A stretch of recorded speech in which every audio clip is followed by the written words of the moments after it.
Bem, sem maiores delongas, vamos aqui à primeira mesa, cujo título é Educação Técnica sob a ótica das transformações tecnológicas e seus impactos na estrutura produtiva e no emprego. Começamos com Rafael Lucchesi, que é diretor-geral do Senai, que falará por 15 minutos, né, Rafael? No máximo. Seguido pelo Jorge Arbage, que hoje ocupa a Secretaria de Assuntos Internacionais do Ministério do Planejamento, é professor da UNB e colunista do jornal O Valor. Bom, tem uma apresentação aí, não está aqui no ponto, mas eu vou começar a falar assim mesmo. Então eu peço que alguém ajude. Natália, você que... O Rafael, por favor. Gui, você. O Gui acerta aqui.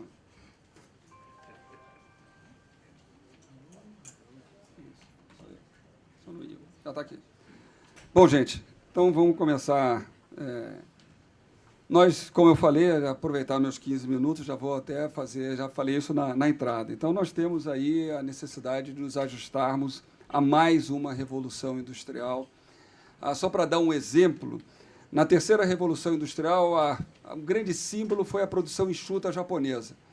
Nós tínhamos hoje a indústria toda de automobilística, ela é modelo de produção enxuta, e a grande vantagem foi que os japoneses conseguiam fazer uma troca de setup no processo das plantas industriais mais rápida do que as montadoras norte-americanas e europeias. Demorava 2 semanas para trocar o setup da planta, e os japoneses faziam isso em 6 horas. Como é que vai rodar agora? As máquinas vão em tempo real, compreendendo todos os fatores, desde custo de energia, logística, pedidos já feitos, vão estar regulando e puxando o regime de produção em tempo real. Esse é um exemplo. Como também o sistema de produção, várias cadeias vão ser modificadas pela indústria aditiva. Ou, como tudo vai ter RFD, porque o chip está cada vez mais barato, a geladeira vai dominar inteiramente o seu padrão de consumo. E ela vai saber tudo o que você consome e você vai, num clique no seu smartphone, fazer a sua compra.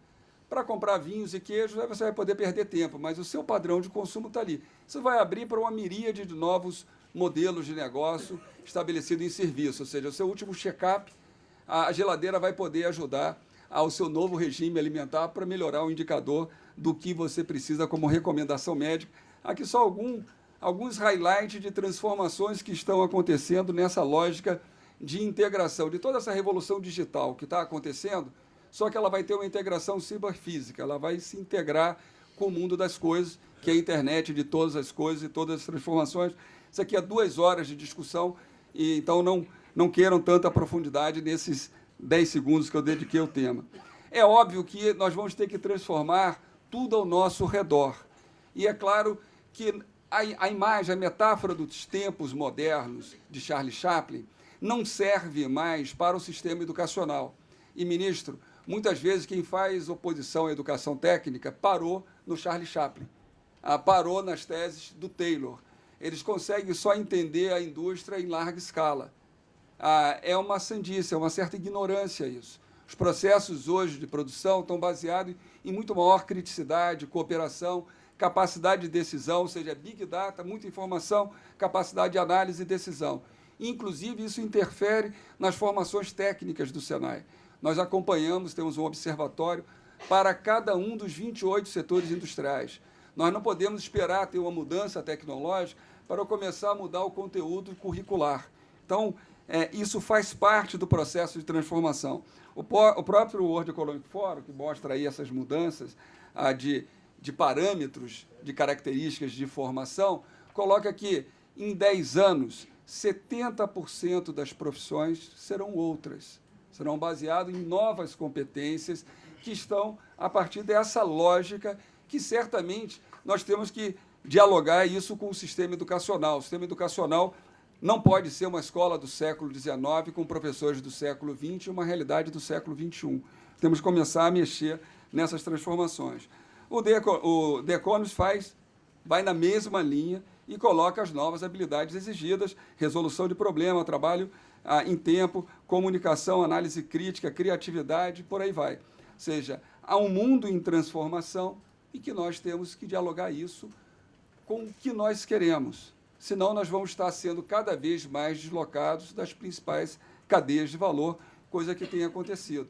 Em 1980, o PIB industrial brasileiro era metade do PIB, e da indústria de transformação era 25%. Hoje, a indústria como um todo é 25%, e o PIB da indústria de transformação é de um dígito. Ou seja, nós estamos sendo deslocados das principais cadeias de valor. Nós temos que pensar uma educação 3.0, que consiga ter conexão com esse mundo que se transforma muito rapidamente, porque, senão, isso vai marcar um certo esvaziamento da nossa economia.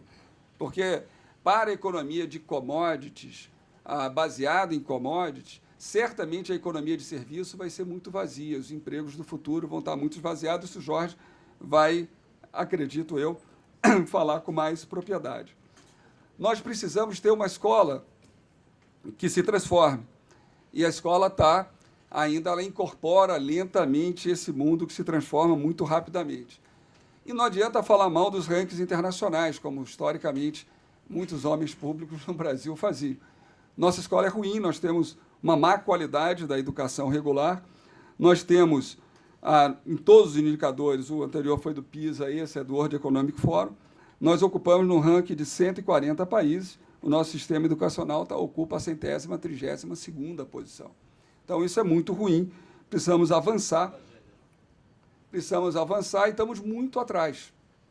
E mais, nesse período, nos últimos 15 anos, nós quadruplicamos o gasto per capita e a qualidade não se alterou. Ou seja, o problema não é só de alocação de recursos, é de gestão. E a gestão é algo impenetrável na escola brasileira, e são N exemplos que todo mundo aqui já domina. E nós temos um grande problema de capital humano no Brasil. Nós temos um problema de fluxo e temos um problema de estoque. Nós temos no Brasil quase 80 milhões de brasileiros adultos que não têm o ensino médio, ou quase 60 milhões de brasileiros adultos que não têm o ensino fundamental. É muito ruim isso. Isso faz com que nós precisemos de 5 brasileiros para equivaler à mesma produtividade de um trabalhador norte-americano, ou 4 brasileiros para um alemão, ou 3 brasileiros para um sul-coreano. E temos um sistema educacional que aponta só para a formação superior. Ou seja, 83% dos jovens não vão para a universidade. E hoje, a grade curricular do ensino médio, com esse empilhamento de disciplinas obrigatórias, que em alguns estados é 13, outros chega a 19 disciplinas obrigatórias, acaba criando uma pauta travada, aonde não dialoga com a maior parte dos brasileiros.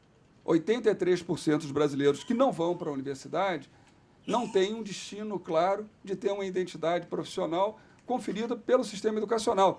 Você vai ver, até falei isso numa entrevista recente, um cara foi instalar a televisão na minha casa, TV a cabo, eu perguntei a ele como é que ele tinha chegado ali. Ele era, obviamente, um dos brasileiros que veio do nosso sistema educacional. Ele pagou R$300 para um curso de instalador de TV a cabo. Ou seja, o Estado não dá isso, o sistema educacional não dá isso. É óbvio que as pessoas procuram, na sua dimensão, construir uma ponte de que o Estado e o sistema educacional não lhe dá. E quando nós olhamos a matriz educacional, nós vemos toda a diferença. Hoje, nesse seminário, presidente, nós tivemos um expositor que falou que 65% dos alemães fazem educação técnica profissional. 65%. Entre jovens, 77% dos austríacos fazem educação técnica profissional. Na Finlândia, 70%. Em 2005, era 30%. Eles fizeram a WorldSkills, fizeram uma enorme transformação. Na Alemanha, 52% e por aí vai. No Brasil, 11% com o Pronatec, que é um programa importante, é um programa de Estado e que vai continuar, pelo que o ministro tem nos colocado. E que tem continuado, já tem, inclusive, já editados, já foram lançados, etc. Nós precisamos de articular uma agenda para fora do nosso sistema político paroquial, uma agenda de Estado, com uma visão de educação de longo prazo, e amarrar isso com um projeto de país. Essa é uma agenda importante. E a reforma do ensino médio, ela é uma agenda que chega tardiamente. Se nós olharmos como é no mundo, é exato, nós estamos fazendo tardiamente o que as melhores experiências têm. Se nós olharmos o que é o diálogo da Base Nacional Comum, como ela funciona nos sistemas educacionais, e o restante com trilhas vocacionais, que é como melhor se chama a educação profissional e acadêmicas, é o modelo que acontece na Áustria, na Coreia do Sul, na Finlândia, na França, em Portugal, na Inglaterra, e que não acontece no Brasil. No ensino médio, no mundo, a compreensão clara é que é um período de transição, onde parte dos jovens vai para a universidade e uma boa parte não vai para a universidade. E o sistema tem que dialogar com todos. Por isso que ele é diversificado e flexível. Nós criamos um sistema que é único e que só dialoga com uma minoria. Portanto, ele tem intrinsecamente um caráter excludente e elitista. Temos problemas claros de capital humano, se nós compararmos o grau ainda de inclusão que o sistema educacional dá para o ensino médio. Estava conversando com o Simão agora há pouco. Se nós pegarmos quem completa até 25 anos no Brasil, mais ou menos 2/3 têm o ensino médio, dos quais só 1/3 vai para a universidade. Então, nem quem completa o ensino médio nós conseguimos fazer um bom diálogo. Temos o subsequente, mas temos que encaixar no fluxo da juventude, entre 15 e 17, a educação profissional. Por isso que duas agendas aí são importantes. A reforma do ensino médio, é claro que ela é estrutural, o custo de transformação institucional, isso é grande, a implementação é lenta, mas acho que vai ser um marco histórico. E como nós temos uma transição demográfica rápida, eu acho que a agenda do Pronatec cumpre um papel. E mais, aquilo que nós conversamos, está em linha, aquilo que nós conversamos com relação ao EJA profissionalizante, para esse estoque de 80 milhões de brasileiros adultos, que puxam a nossa produtividade para baixo, certamente é uma agenda que se põe para a construção da cidadania. Temos que pensar nas melhores práticas, é isso que está sendo feito, na flexibilização, com uma agenda de educação profissional. Temos que pensar, e as trilhas vocacionais permite isso, as trilhas acadêmicas, intensificar o estudo de STEM, de ciência, tecnologia, engenharia e matemática, porque esse é um caminho do que as melhores experiências educacionais têm sido colocado. Acredito que a reforma da educação profissional é uma oportunidade, porque ela cria isso, não é a melhor dos mundos, não adianta a gente querer fazer a melhor, cada um vai ter a sua também, mas ela é possível nesse momento. Eu acho que é uma agenda importante. Sei que é cara, é difícil, o ministro está experimentando isso na sua plenitude, mas é importante isso para o país, a gente tem se manifestado publicamente nessa direção, e que certamente a educação profissional ela tem um papel importante, ela vai ser cada vez mais uma agenda importante, e o sistema ES, particularmente o Senai, está aberto ao diálogo com relação a construir isso, pelo acúmulo, pela excelência. Nós, recentemente, participamos da World Skills. A World Skills é a competição mundial de educação profissional. E fizemos, na semana passada, a Olimpíada do Conhecimento. Nós fazemos a Olimpíada do Conhecimento nos anos pares para participar da World Skills. A World Skills, quem sempre ganhou as últimas 8 edições foi a Coreia do Sul. Em 2015, quem ganhou foi o Brasil, que é representado pelo Senai. Então, a gente pode dizer que a gente tem um paradoxo. O Brasil sabe fazer a melhor educação profissional do mundo, medida pelo World Skills, mas ela tem uma abrangência muito reduzida. Ou seja, nós precisamos criar essa competência, que não é apenas do Senai, nós temos institutos federais também que têm excelência, no sentido de fazer, tem o Senac e os demais sistemas, fazer com que isso transborde para milhões de brasileiros, e vai ter uma grande oportunidade para a juventude, mas também para o desenvolvimento econômico e social, para a produtividade, para a empregabilidade. Nós temos hoje no Brasil 12 milhões de desempregados, é 11% da população adulta. Se nós somarmos quem está subempregado e quem não está procurando emprego, pesquisa recente do IBGE, é perto de 40 milhões de brasileiros, que é um contingente populacional muito grande. Seguramente a educação profissional vai criar trilhas e caminhos para a melhor inserção disso. Nós fizemos uma pesquisa que sempre a gente faz, que é o mapa do emprego industrial, até porque o sentido de calibragem da educação profissional é importante. Então, nós temos aqui, sabemos que até 2020, nós precisamos capacitar e requalificar 13 milhões de pessoas que trabalham com ocupações industriais, não só na indústria, mas em outras atividades para perto da indústria. No superior é 5%, técnico é 14%, qualificação de mais de 200 horas, 25%, e qualificação até 200 horas, 55%, o que desmistifica muito as pessoas falarem de curso de curta duração. Essa é a realidade do chão de fábrica, essa é a realidade do emprego. Não vamos ter um elitismo nisso também. Para a indústria 4.0, seguramente aquelas profissões mais... Já acontece hoje no mercado de trabalho brasileiro. Ou seja, um técnico em automação, ele tende a perder menos emprego do que um técnico em mineração, porque ele é muito focalizado.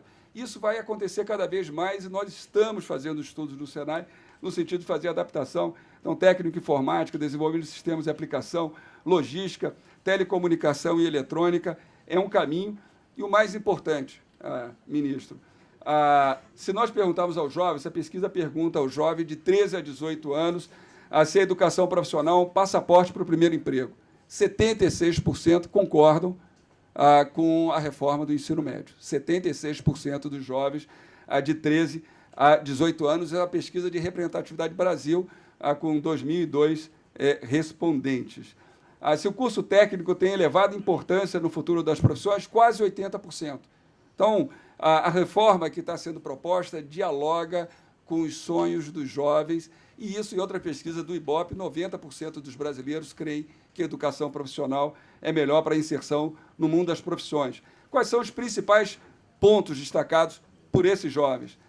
Começo na carreira profissional, preparar melhor para o mercado de trabalho, bons salários e por aí vai. A agenda de educação, só para fechar, é reestruturar o ensino médio, é ampliar a oferta de atrair jovens para a formação profissional, é manter uma oferta de aprendizagem alinhada às demandas. Fizemos uma discussão aqui hoje de manhã, muito importante. O Brasil perdeu a mão da aprendizagem. Nós transformamos nos últimos 15 anos um programa de aprendizagem que estava só desatualizado num programa social.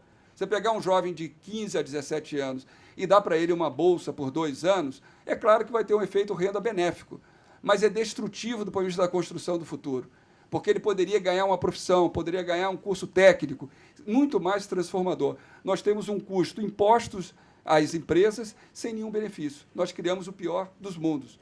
Na Alemanha não tem cota, não é obrigatório, não tem nada e funciona, com quase 90% de empregabilidade. No Brasil, a empresa, muitas delas preferem pagar o imposto, preferem ser multadas.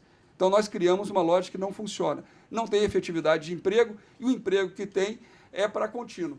Ou seja, é ridículo o que nós fazemos com a aprendizagem no Brasil. Precisamos avançar na educação de jovens e adultos, sobretudo profissionalizante, e programas de educação profissional como o Pronatec. Muito obrigado.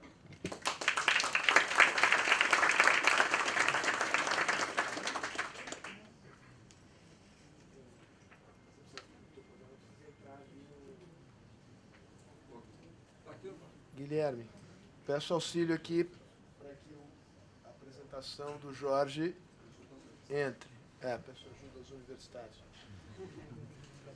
Aos técnicos e informáticas. Gui, você viu que você está numa alta tremenda ali.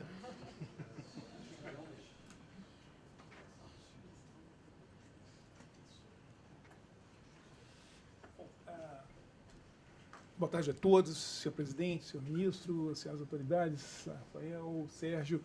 Eu tenho 15 minutos. Eu vou começar, após ouvir a apresentação do Rafael, eu vou começar do fim, mostrando para vocês algumas tabelas, e depois eu vou, na verdade, mudar minha apresentação, porque para evitar ser redundante. Esse gráfico aqui mostra uma coisa que eu acho que deveria chamar a atenção de todos nós.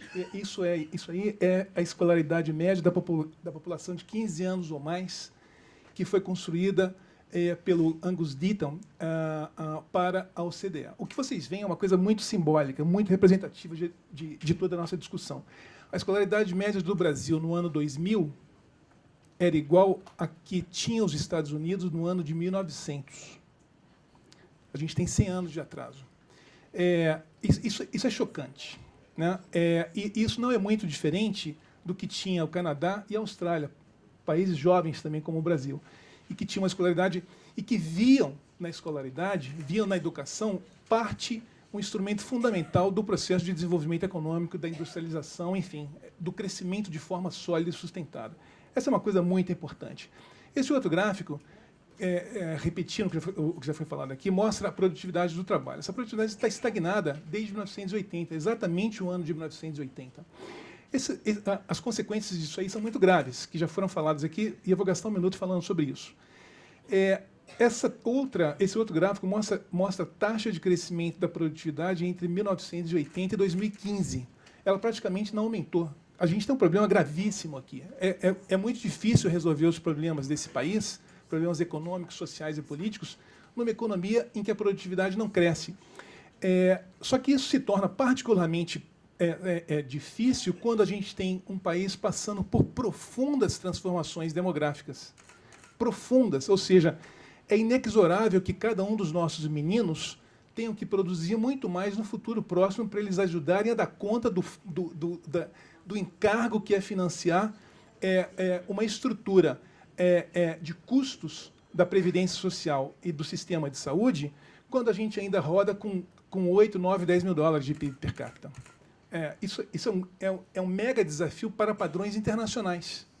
E só tem uma saída para isso aqui, uma só, não tem mais do que uma, que é ter uma taxa de crescimento da produtividade muito elevada.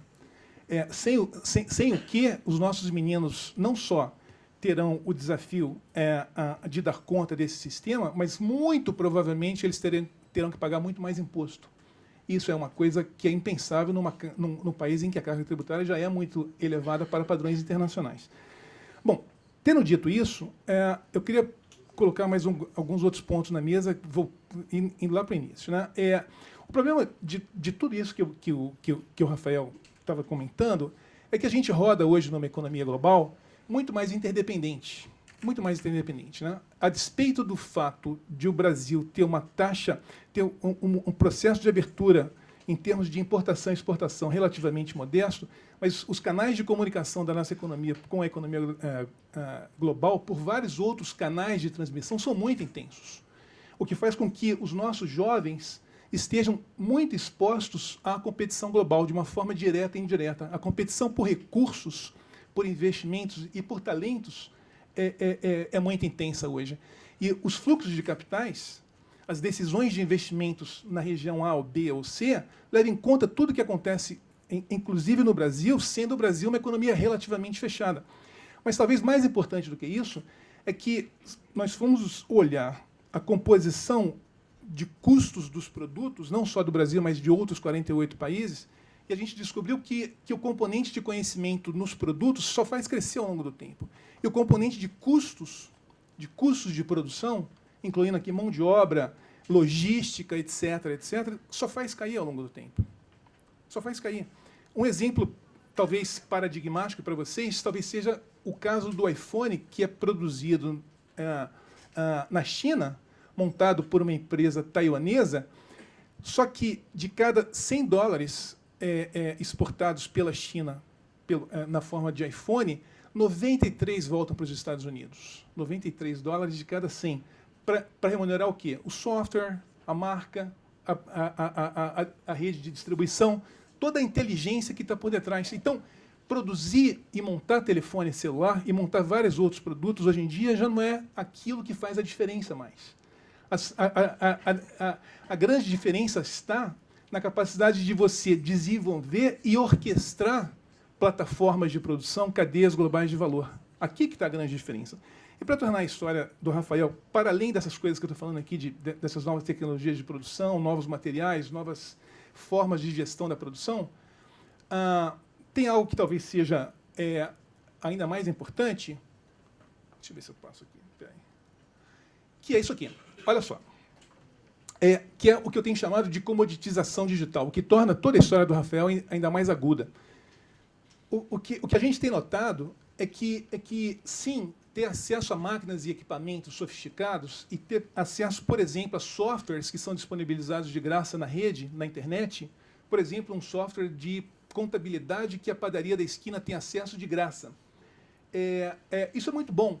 Só que, assim como a padaria da esquina tem acesso a isso de graça, a padaria da esquina de vários outros lugares também tem acesso a esse software, assim como a outros vários softwares e a muitos bens de capital, inclusive. O que a gente sabe hoje em dia é que sim, estoque de capital e tecnologia fazem a diferença. Certamente seguirão fazendo a diferença. Certamente. Só que o que a gente tem aprendido é que mais importante do que isso, mais importante do que ter acesso a máquinas sofisticadas, a softwares sofisticados, é ser capaz de desenvolver esses softwares e essas tecnologias e gerir essas tecnologias. Aqui que está a grande diferença nos dias de hoje, né? E a isso a gente chama de comoditização digital. Então, é muito mais importante, sim, nós precisamos treinar os nossos meninos, capacitar as nossas fábricas com a nova tecnologia chamada de indústria 4.0, tudo isso é muito importante. Mas o impacto dessas coisas na capacidade de se tornar mais competitivo é mais marginal do que a gente imagina, olhando para frente. Então, sim, nós precisamos de incorporar mais tecnologias, mais máquinas e mais equipamentos, a internet das coisas, a manufatura avançada, mas isso não é suficiente mais para se fazer a diferença, né? Existem duas coisas aqui que fazem a diferença. O que você faz com essas tecnologias avançadas, com esses equipamentos avançados, porque eles não rodam da mesma forma aqui na Alemanha, por exemplo, exatamente o mesmo equipamento. E mais do que isso, quem coordena todas as plataformas de conhecimento de softwares e de inteligência que está por detrás dessas plataformas. É por isso que, no caso da Alemanha, muito mais interessados do que desenvolver a indústria 4.0, muito mais, o que eles querem fazer é desenvolver essa indústria e disponibilizar para a gente ao menor preço possível, porque para eles o que importa é que a gente use essa tecnologia. Eles querem que a gente use. A vantagem deles não está em eles utilizarem e a gente não. Não é isso que eles querem. Eles querem que vocês usem, que o vizinho use, que todo mundo use. E eles vão ficar por detrás desse sistema produzindo toda a inteligência necessária, que é ali que se agrega valor. É dessa forma que se gera riqueza no século XXI. Né? Quando a gente tem todo um processo de convergência regulatória que está acontecendo hoje em dia no mundo, o que faz com que os serviços, nas suas mais diversas dimensões, incluindo a pesquisa e conhecimento e desenvolvimento, e a biotecnologia avançada, etc., tudo isso que hoje, muitas dessas coisas são vendidas e compradas pela internet ou sem necessariamente passar pelas formas convencionais de controle do Estado, existe toda uma forma paralela de agregação de valor e de recomposição dos países na economia global, que é inerente a você ter uma máquina avançada ou não, né? Em especial por conta daquilo que eu já falei, porque o componente de conhecimento nas coisas e nos bens, de uma forma geral, só faz crescer. E a diferença está ali, não está na produção do bem. Isso é bobagem. E aí, uma coisa que a gente está aprendendo é isso aí, é que custo baixo já não é mais suficiente para colocar um país no jogo do crescimento econômico.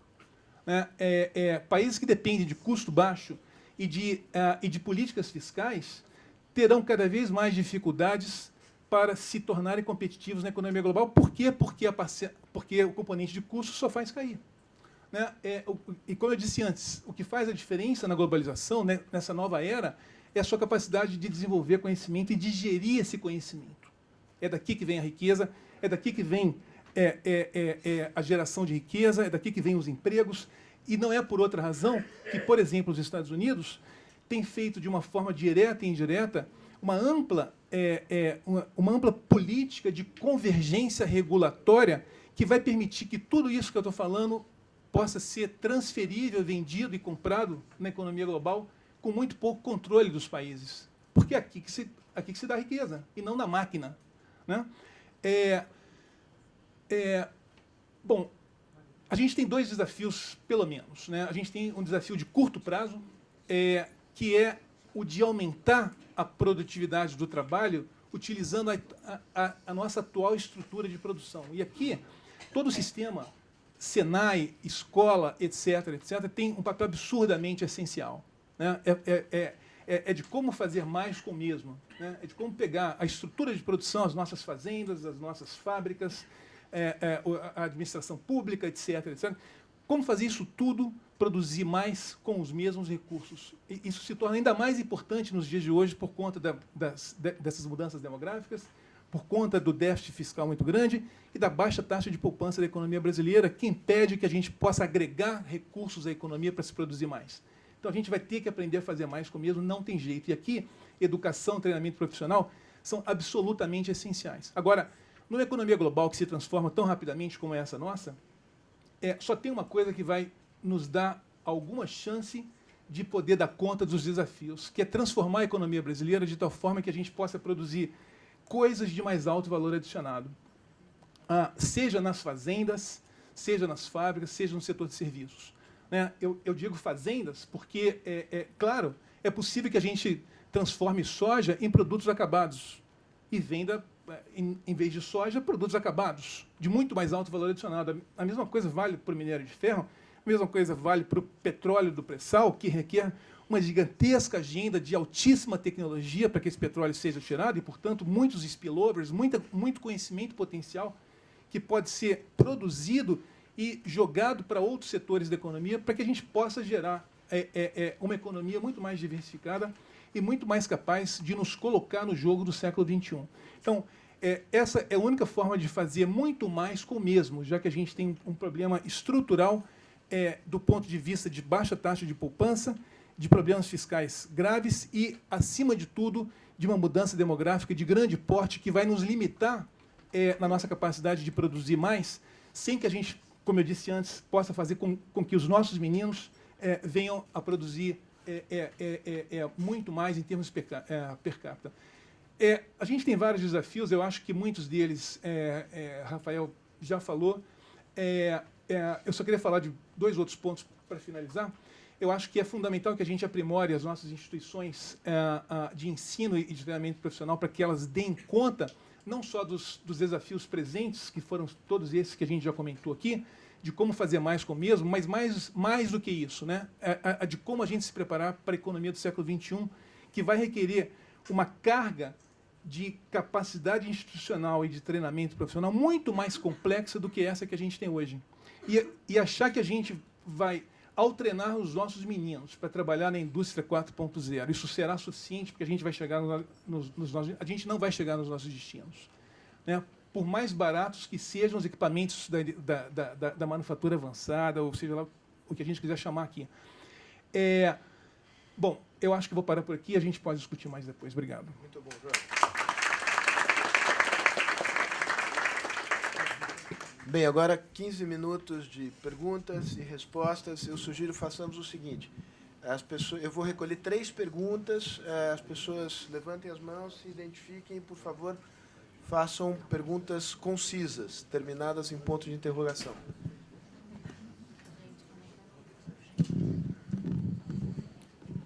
Por favor. Meu nome é Bicudo, Eduardo Bicudo. Sou professor também de tecnologia, da área de tecnologia. Eu comecei a minha carreira realmente em escola técnica, tá certo? E foi o que realmente fantástica. Mas eu passei por uma experiência realmente muito interessante, que era um curso que existia gratuito, eu dava aula gratuita lá, não cobrava nada para aluno que saía do colegial e vinha estudar Eu vou ser chato. Sim, Eu peço para fazer a sua pergunta, porque senão eu não vou ter tempo de que todas as outras pessoas interessadas... 30 segundos, me dá 30 segundos. Olha só. Então, a pergunta é a seguinte. Eu dava aula para alunos que saíram do 3º colegial para fazer o profissionalizante, tá certo? Para um curso profissionalizante, para ter uma profissão, que não tinha conhecimento, ele não conseguia fazer interpretação de texto. Tá certo? Saiu do colegial, Estado de São Paulo, cidade de São Paulo. Eu acho que tudo isso que está se falando é muito bonito, perfeito, é isso que a gente tem que seguir. Só que é isso aqui, ó, perto do que o Brasil precisa, né? Então, a minha pergunta é a seguinte, como é que nós vamos resolver o problema do 2º grau?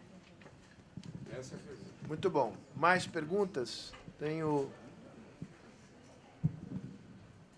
Bom, enquanto as pessoas se aquecem para fazer novas perguntas, essa pergunta volta à mesa aqui.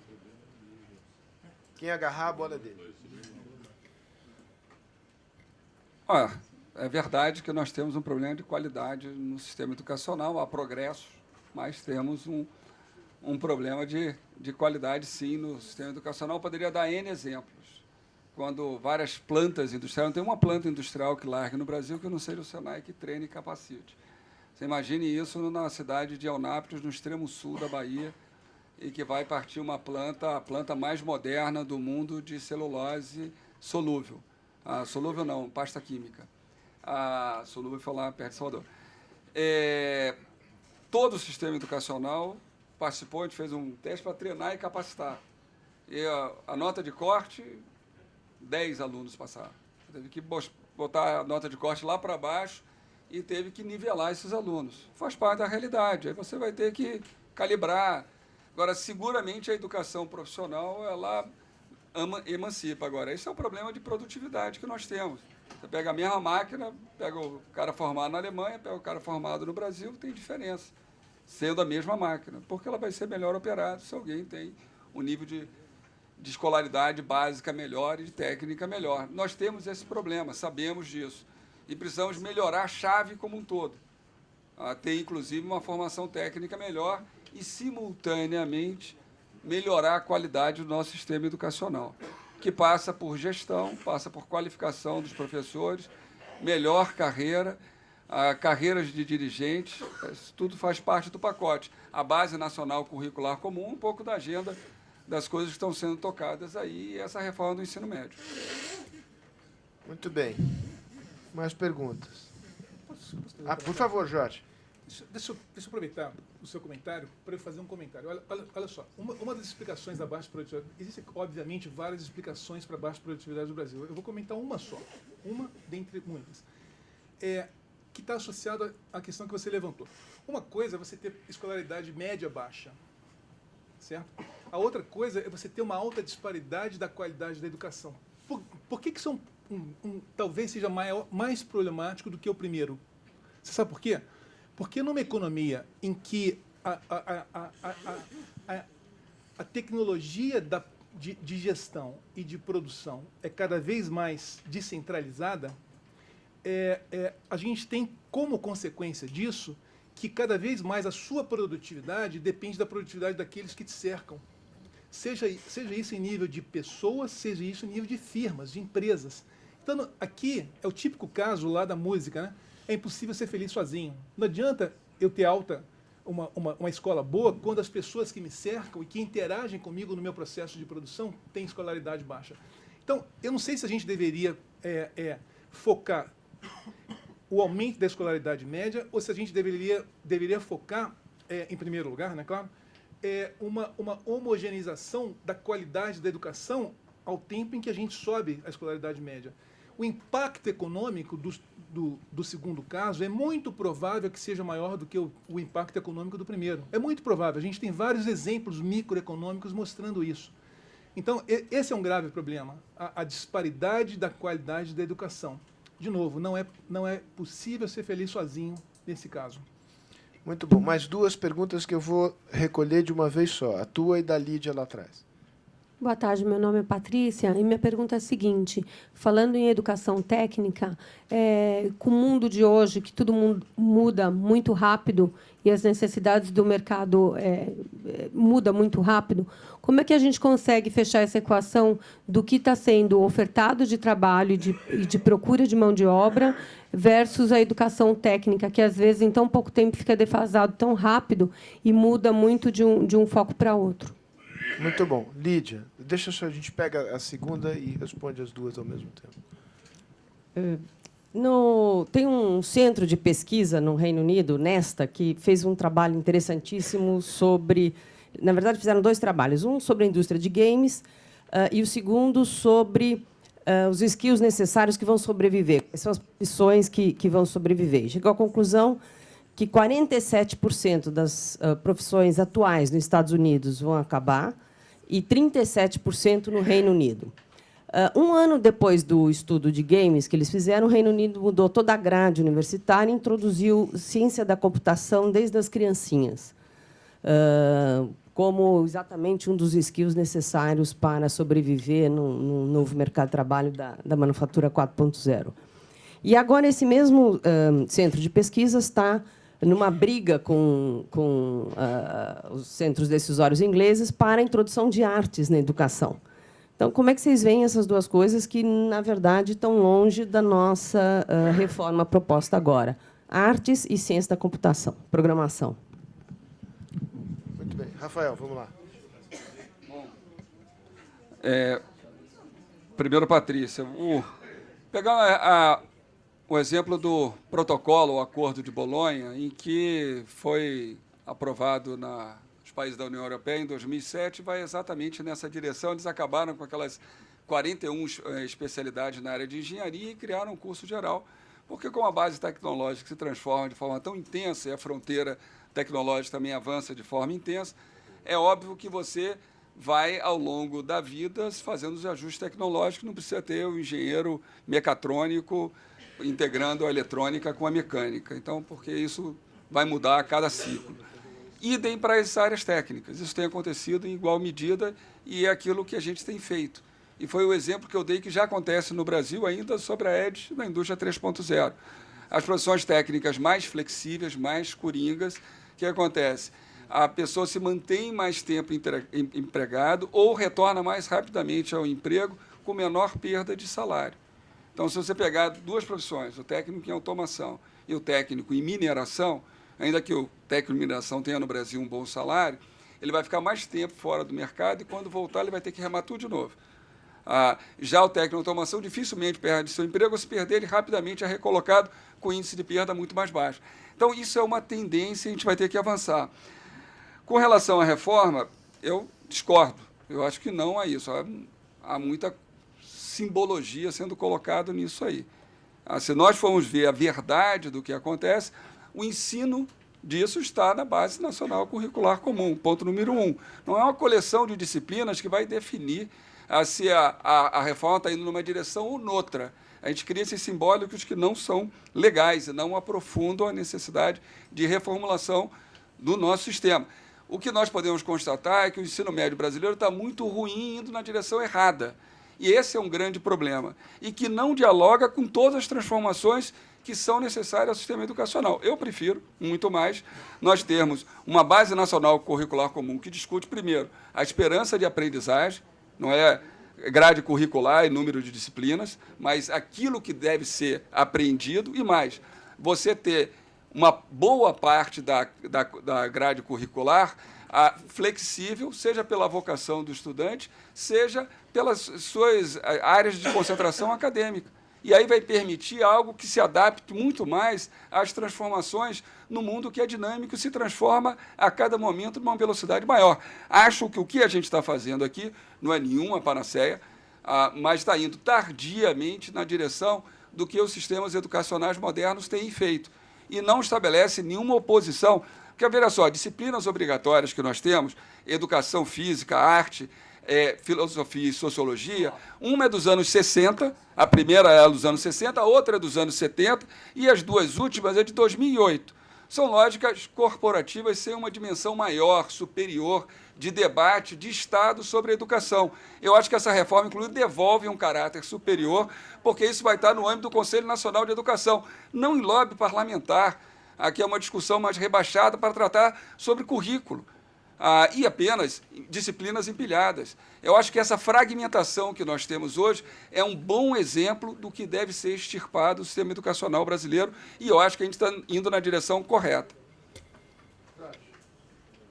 Deixa eu pegar uma carona no Rafael aqui e dizer o seguinte, eu não consigo ver uma reforma do sistema educacional brasileiro sem que ela esteja associada a uma reforma do ambiente de negócios. E por que não? Porque a qualidade do emprego e dos empregos que se criam estão associados, sim, à qualificação e à educação das pessoas, mas muito mais ainda do que ao tipo de emprego que as empresas criam e geram e desenvolvem. Então, se você tem uma economia pouco sofisticada, empresas pouco capitalizadas, com gestores ruins, que têm pouco acesso ao mercado, que têm pouco acesso a crédito e, sobretudo, pouco acesso a tecnologias, essas empresas certamente vão criar empregos de baixa qualidade. Então, uma reforma estrutural que aponte para o futuro tem que ser uma reforma educacional que faça parte de uma mudança mais ampla, que envolva também a escolarização das nossas empresas. um upgrade das nossas empresas, porque elas é que vão gerar esses bons empregos que a gente tanto precisa, que elas é que vão dar conta do desafio do Brasil de gerar riqueza e de se tornar um país mais rico e mais próspero, eu acho.